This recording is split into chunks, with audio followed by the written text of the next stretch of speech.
इसका बहुत बड़ा उदाहरण है हनुमान जी। जब सुग्रीव सबको बुलाते हैं और बोलते हैं कि पूरे सेना को 4 भागों में विभाजन किया जाता है, क्योंकि हम उस समय था कि सीता को खोजना है। तो एक उत्तर दिशा की ओर जाता है, एक दक्षिण दिशा की ओर जाता है, एक पश्चिम की ओर जाता है, एक पूर्व की ओर जाता है। तो हनुमान जी, जाम्बवान जी लोग को दक्षिण दिशा की तरफ भेजा गया था। और जब वो निकलने वाले थे तो राम जी बुलाते हैं और अपना अंगूठी निकाल के हनुमान जी के हाथ में देते हैं। तो इसके लिए स्वामी बोलते हैं कि जिस समय राम जी ने उस अंगूठी को हनुमान जी के हाथ पे रखा, उसी समय हनुमान जी का जो स्फूर्ति था ना, जब भगवान कुछ कार्य देते हैं तो उस कार्य को संपन्न करने की क्षमता भी दे देते हैं, और उस स्फूर्ति के साथ वो निकले। तो ये जो बोलते हैं ना, एक स्वभाव जो स्फूर्ति है, बहुत इंपॉर्टेंट है। और एक चीज़ है भैया, जब भी हम राम कार्य में रहते हैं, राम कार्य के लिए निकलते हैं, तो बहुत सारी बाधाएं भी आती हैं। तो इसको कैसे हैंडल करते हैं? एक ये जो सुंदर कांड में, जो सुंदर कांड, एक्चुअली हनुमान जी का दूसरा नाम सुंदर है। वो इतने सुंदर थे क्योंकि उनका हमेशा मन राम के ऊपर रहता, इसीलिए उनका जो आभा था बहुत ही सुंदर था। तो सुंदरकांड से हमें एक गाइडेंस मिलता है। सुंदरकांड से हमें गाइडेंस मिलता है कि जब ऐसे बाधाएं आते हैं तो हमें क्या करना चाहिए। तो जब हनुमान जी कूदते हैं तो पहला जो बाधा आता है, जो विघ्न आता है, वो है मैनाक पर्वत। तो ये हमारे कथाओं में है कि पहले पहाड़ों के भी पंख होते थे, वो उड़ते थे। तो किसी कारणवश जब फ्रीडम मिलता है तो फ्रीडम का अब्यूज़ भी होता है, उसको हम लोग गलत तरीके से यूज़ करते हैं। तो इंद्र को गुस्सा आता है और सभी पहाड़ों का पंख काटने लगता है। तो एक पर्वत जिसका नाम था मैनाक, वो जाके वायुदेव के पास शरण में आता है, हे वायुदेव मुझे बचाओ।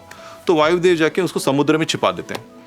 अब हनुमान जी थे वायुपुत्र, तो जब हनुमान जी कूदते हैं, छलांग मारते हैं लंका की ओर, तो मैनाक पर्वत समुद्र के अंदर से बाहर आते हैं और बोलते हैं, हे वायुपुत्र, आप इतना दूर जो जंप कर रहे हैं, छलांग मारे हैं, तो कुछ समय के लिए आप यहाँ पे विश्राम कर लीजिए, क्योंकि आप वायु के पुत्र हैं। एज अ कृतज्ञता पूर्वक ये मेरा रिस्पॉन्सिबिलिटी है कि आपको कुछ हॉस्पिटैलिटी दे, आपका कुछ तो मैं मदद करूं। आप राम कार्य कर रहे हो तो मुझे भी थोड़ा चांस दीजिए, मुझे भी चांस दीजिए। देखिए, उसके मन में कोई कपट नहीं था। लेकिन हनुमान जी का उत्तर देखिए। हनुमान जी बोलते हैं, धन्यवाद मैनाक जी, पर मैं अभी राम कार्य में हूँ, और चूंकि मैं राम कार्य में हूँ, मैं नहीं रुक सकता। और ऐसा बोलकर उन्होंने मैनाक को जो स्पर्श करके वो आगे निकलते हैं। तो हमारे जीवन में भी जब कोई ऐसे सात्विक बाधाएं आते हैं तो हमें कभी कभी बोलने में हिचक हो जाता है कि नहीं, अभी नहीं। लेकिन हमें स्पष्टता से बोलना है कि हम आएंगे जरूर, लेकिन अभी मैं राम कार्य में हूँ, साई राम कार्य में हूँ, इस कार्य में व्यस्त हूँ। तो ऐसा बोलकर हनुमान जी और आगे जाते हैं और सुरसा निकलती है पानी से। सुरसा एक्चुअली राक्षसों की माता थी और एक्चुअली नाग परिवार से थी। तो सुरसा बोलती है कि तुम आगे जा सकते हो हनुमान, लेकिन तुम्हें पहले मेरे मुंह के अंदर घुस के जाना होगा। तो ये राजसिक ऑब्स्टिकल या अवरोध के प्रतीक होते हैं। जैसे कि हमारे जीवन में भी बहुत लोग आएंगे और जब देखते हैं कि हम किसी कार्य में लग्न हैं तो जानबूझकर, बोलते हैं ना पैर लंगड़ी मारना, जानबूझकर हमें गिराने की कोशिश करेंगे। और उनका गिराने का तरीका भी ऐसा था कि सीधा सीधा नहीं बोलेंगे, वो घुमा फिरा के बात करेंगे, घुमा फिरा के हमें अपने चंगुल में डालेंगे। इसलिए अब सुरसा जब बोली कि तुम मेरे मुंह के अंदर जाना फिर निकलना, हमें मालूम है कि एक बार हनुमान मुंह के अंदर जाएगा तो क्या होगा, वो अपना मुंह बंद कर देगी। तो हनुमान भी उस समय अपना युक्ति यूज करते हैं। युक्ति उनके पास, हनुमान जी को हम बोलते हैं अष्ट सिद्धि ना, निधि के दाता। तो उनके पास अनिमा महिमा सिद्धि थी। तो महिमा सिद्धि के यूज़ करके, तो महिमा सिद्धि को यूज़ करके वो अपना साइज बड़ा करते गए, बड़ा करते गए, तो ये अपने मुंह फैलाते गए, और नेक्स्ट मोमेंट वो छोटे हो गए, अनिमा सिद्धि को लेकर मुंह के अंदर घुसे और निकल गए। तो हमारे जीवन में भी जब राजसिक अवरोध आएंगे तो उनसे सीधा लड़ तो नहीं सकते हमें, लेकिन हमें अपने युक्ति यूज़ करना है।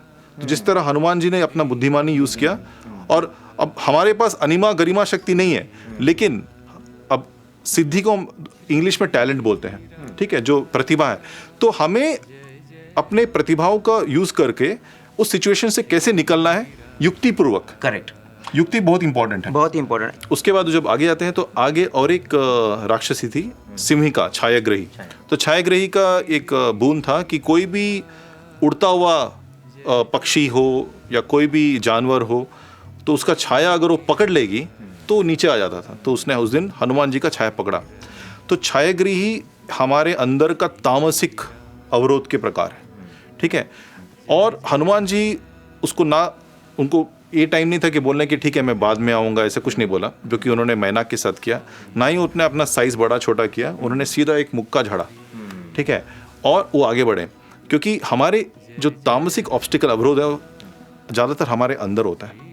क्योंकि तमोगुण को ऐसा है कि उसको सिर्फ बोलते हैं ना कि लातों के भूत बातों से नहीं मानते हैं, वही है तमोगुण। और जैसे कि किसी ने कहा है कि अगर हमारे अंदर के शत्रुओं पर हम विजय प्राप्त नहीं किए तो बाहर के शत्रु को हम कभी नहीं हरा सकते।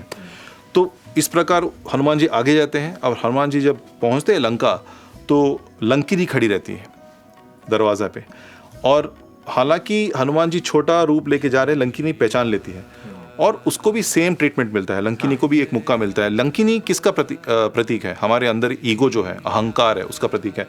तो आप देखेंगे ना कि जब अवरोध आता है, जब बाहर से अवरोध आता है, या तो हम सौम्यता से, सौम्य रूप से हमें बोले कि हम बाद में आएंगे, अगर वो सात्विक अवरोध है।